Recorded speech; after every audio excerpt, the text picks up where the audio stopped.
전 예수님, 오늘은 주님 공연 대축일후 토요일입니다. 복음 묵상 함께 하도록 하시겠습니다. 성부와 성자와 성령의 이름으로 아멘. 주님 공연이란 하느님께서 당신 자신을 드러내 보이신다. 이것을 어려운 말로 계시라고 하죠. 하느님이 당신 자신을 계시하셨는데 우리가 온전한 믿음이 없으면 그분을 볼 수가 없는 거죠. 예수님을 당시에 봤다고 해서 다 하느님의 아드님으로 본 것이 아니라 바로 예수님께서 타볼산에서 마치 변모하시는 그런 하느님의 본성을 본 사람만이 하느님을 봤다라고 할 수 있는 거죠. 그래서 예수님은 마치 하느님의 본성이 어떤 껍데기에 쌓인 것처럼 우리에게 나타나시고 우리들이 어떻게 그 껍데기를 뚫고 그분의 본성을 볼 수 있는지에 관한 내용이고, 오늘은 이제 마지막으로 세례자 요한은 예수님을 어떻게 그 본성을 보았고, 또 하느님 나라에서 가장 작은 이도 세례자 요한보다는 크다. 이게 무슨 소리예요? 하늘나라에서 제일 작은 사람도 세례자 요한보단 크니까 세례자 요한은 하늘나라에서 가장 작은 사람이네요. 그렇죠? 그래서 그런 질문들을 하죠. 세례자 요한은 마치 오늘 복음에서 이제 예수님도 세례를 주고 이쪽에 예수님도 세례를 주고 세례자 요한도 세례를 주고, 그러니까 경쟁자가 된 거예요. 그러니까 이제 가게가 하나였는데 두 개가 생기니까 이제 그리고 또 예수님 세례가 더 좋다고 생각하니까 사람들이 막 그쪽으로 몰리니까 이쪽 판매하는 세례자 요한 쪽 직원들이 와가지고 아니 다 예수님한테 갑니다. 이거 어떻게 하면 좋습니까?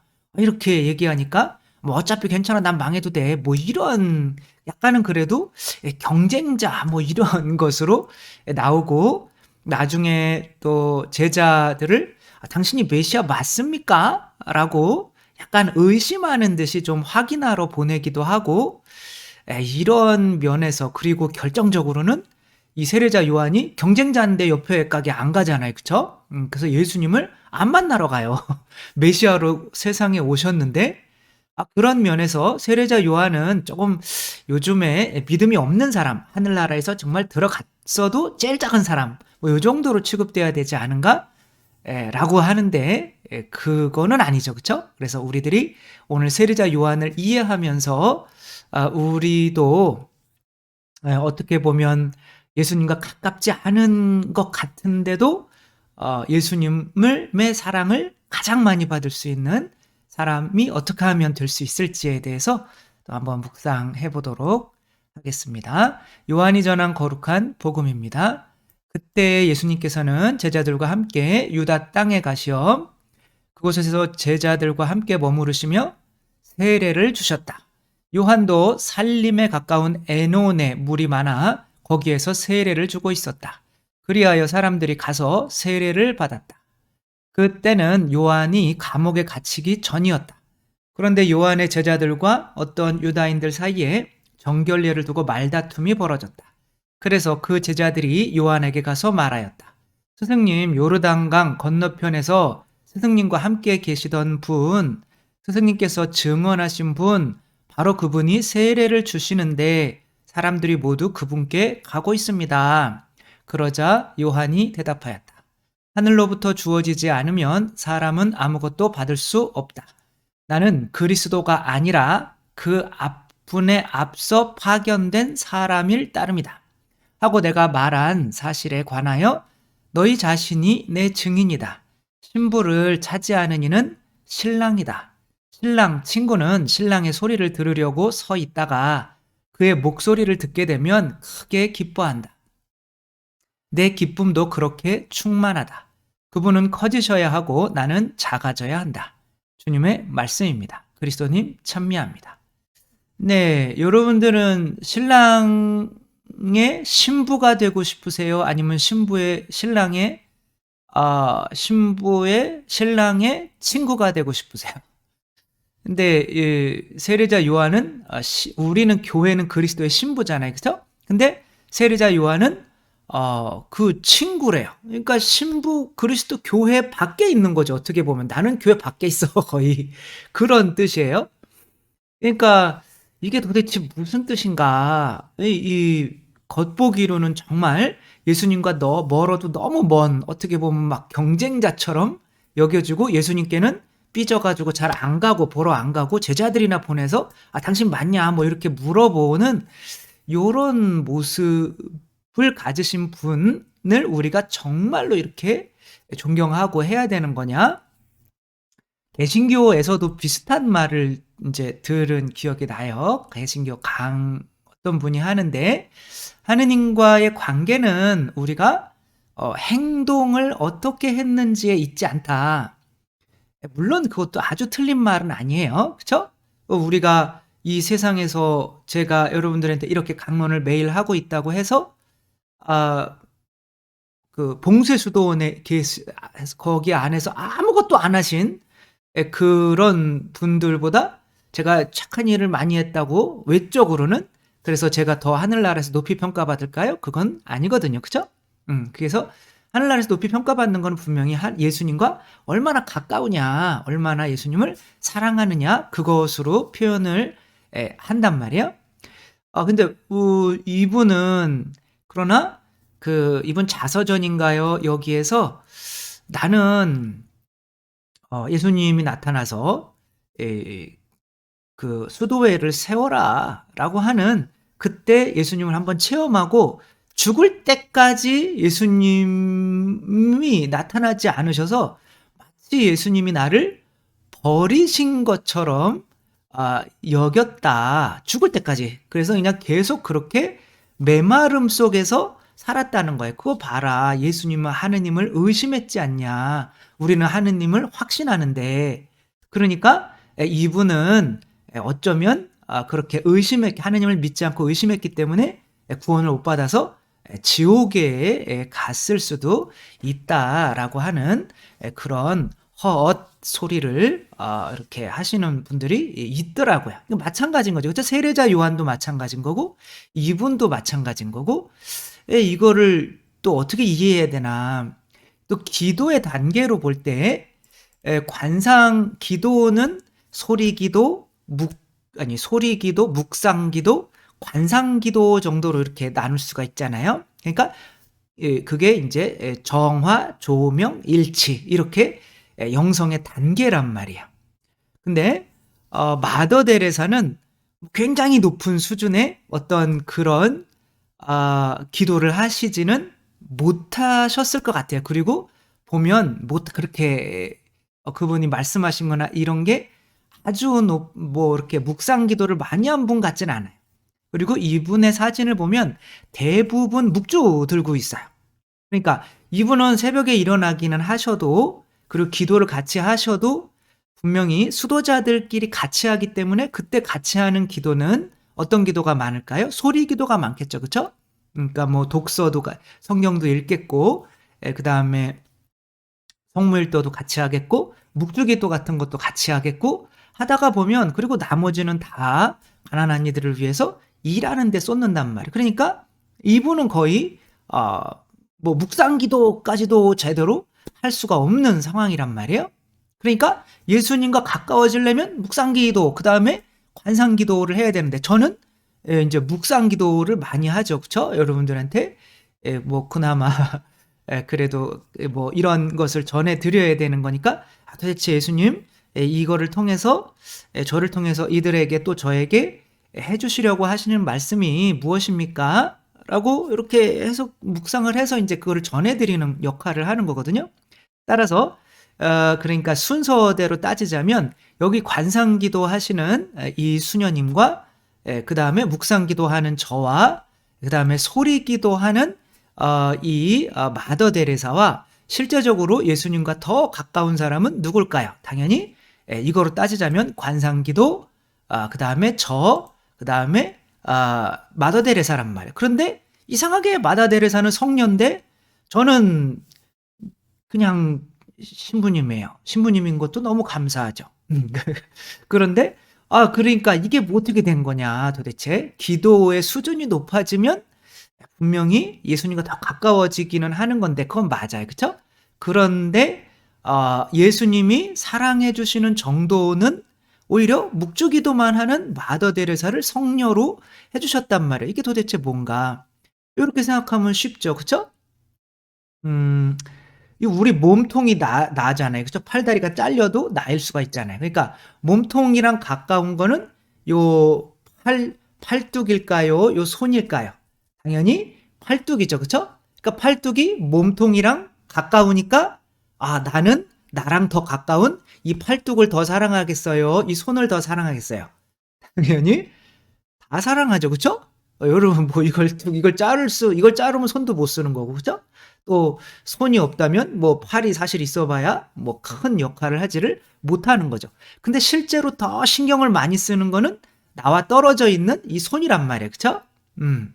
그러니까 그렇게 보면 되는 거죠.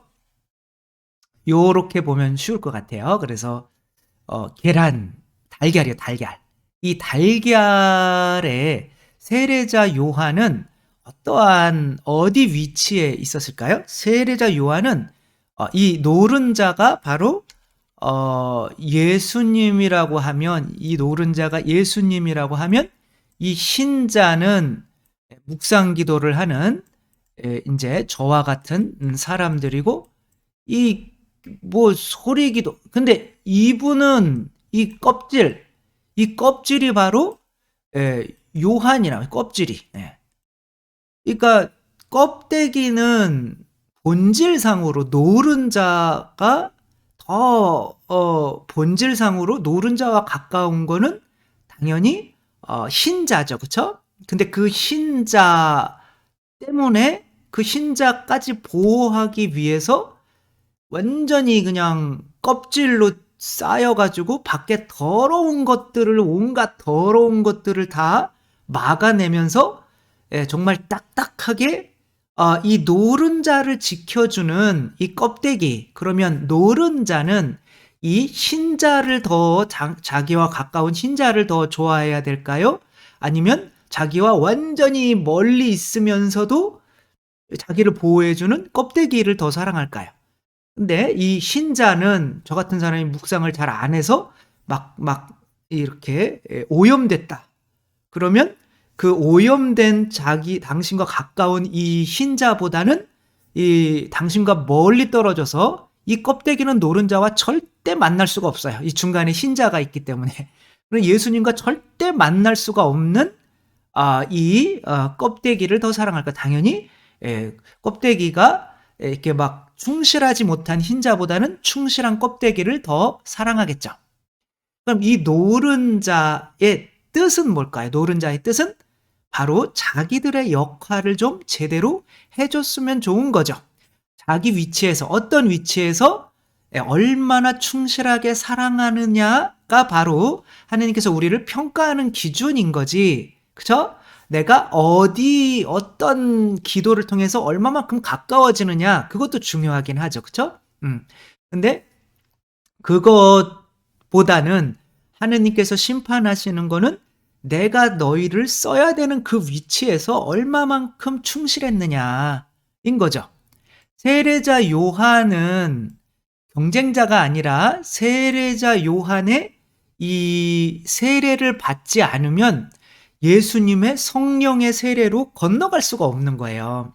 만약에 세례자 요한이 자기의 세례를 포기하고 예수님한테 가서 세례를 받는다면 어떻게 되는 거냐면 물론 이제 예수님한테 세례를 받으면 하늘나라에 성령의 세례를 받으니까 들어가기는 하는 건데, 그리고 예수님을 만나서 제자가 되기는 하는 건데, 예수님의 제자, 예수님과 가까이 흰자거든요.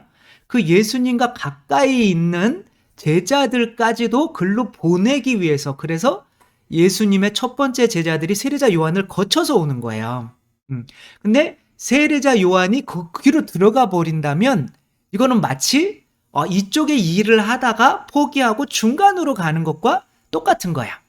그러니까 전쟁에서 카이사르라고 이 로마의 뭐 초대 황제죠, 그렇죠?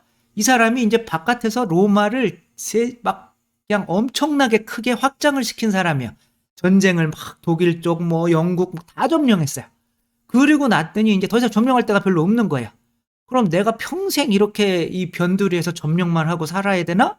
그러다가 에이, 좋아, 나도 로마로 가가지고 내가 제대로 왕노릇 한번 해봐야지. 그 전에는 이제 거기에 이제 협의체에 우리나라 국회처럼 뭐 이런 것들을 했단 말이에요. 근데 갑자기 혼자 와서 본인이 왕을 하겠다고 그러니까 어떻게 했어요? 칼로 찔러 죽였단 말이에요.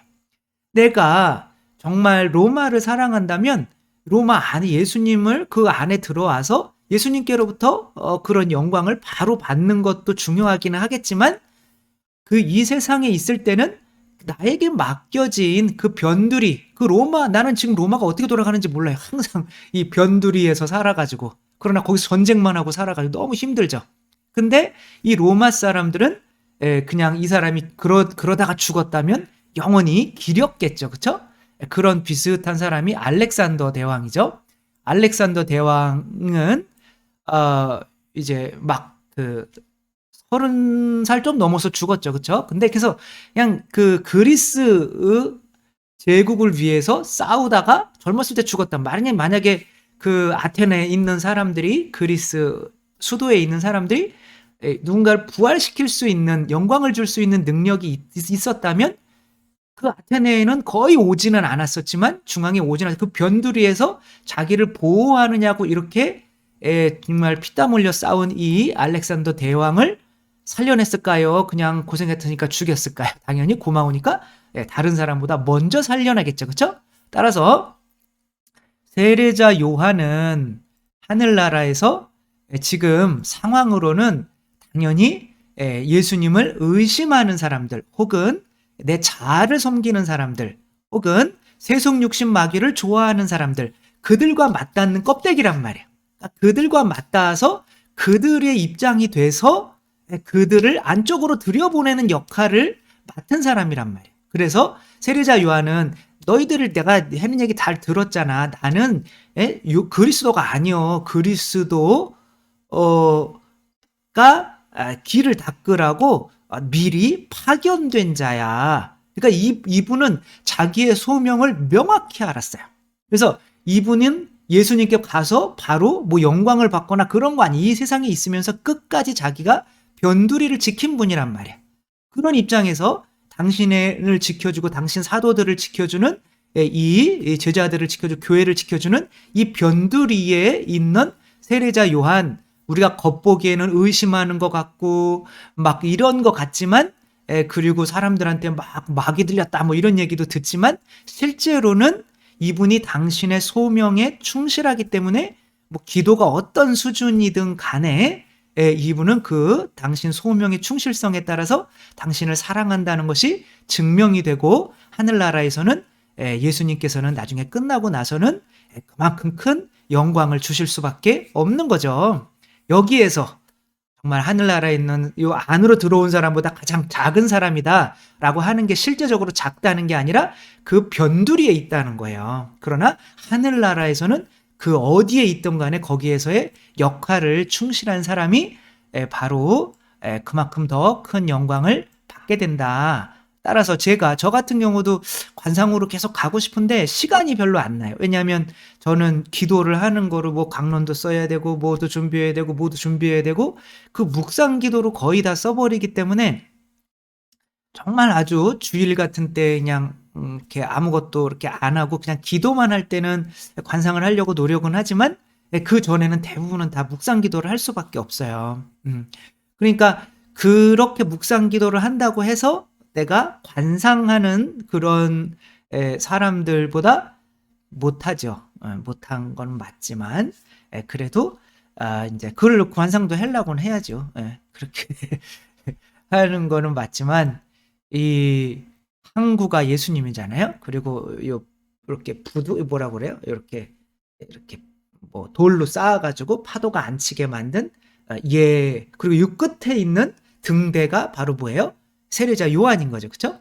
이 세례자 요한이 바로 이 항구와 멀다고 해서 절대로 뭐 하늘나라에서 그렇게 작은 사람 취급받는 경우는 없다. 내가 이 로렌스 수사님처럼 이분은 계란 하나 뒤집는 것도 예수님 사랑하는 마음으로 하고, 지푸라기 하나 줍는 것도 하느님 사랑하고 기쁘게 하는 마음으로 한다고 해서 항상 기뻤던 이 로렌스 수사.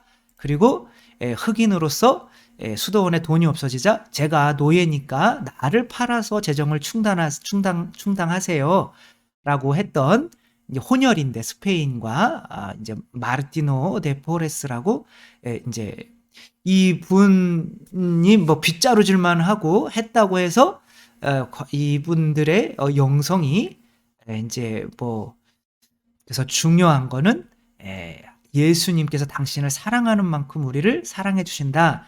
당신을 사랑하는 방법은 우리가 어떤 기도를 하느냐에 달린 게 아니라, 근데 이분이 이제 이 백인 스페인 이제 이 사람들이 막 되게 무시하다가 어느 날 이분이 기도도 잘 할 줄 모르는데 그냥 예수님 바라보면서 몸이 붕 뜬 거를 이렇게 보게 돼요. 그러니까 우리보다 훨씬 예수님 당신과 가까운 사람이었구나라는 거를 깨닫게 된 거죠.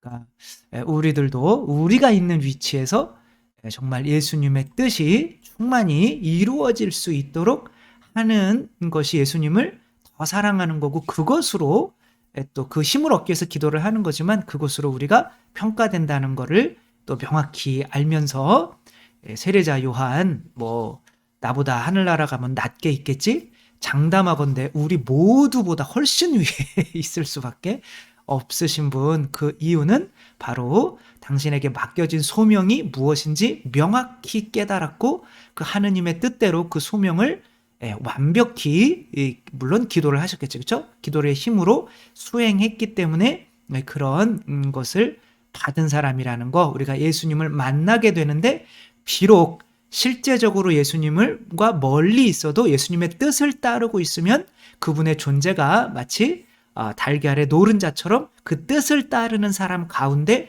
반드시 있는 거니까, 그리고 그거를 느낄 수밖에 없으니까 우리가 마지막으로 예수님 당신의 계시를 우리가 보는데 가장 중요한 거는 뭐 어떤 기도를 하고 뭔 공부를 하고 이런 게 중요한 게 아니라 그분의 뜻을, 나에게 원하시는 뜻이 무엇인지 명확히 알고 그 뜻을 또 충실히 실행하는 것에 그분이 당신을 드러내는 것이, 또 내가 그분을 알아보는 것이 달려 있다는 거 또 생각하며, 또 우리가 이 세상에 나를 왜 태어나게 하셨는지, 또 내가 어떠한 일을 하도록 또 나를 부르시는지, 그 부르심에 내가 정말 충실히 응하고 있는지 또 우리 다시 한번 생각해 봤으면 좋겠습니다.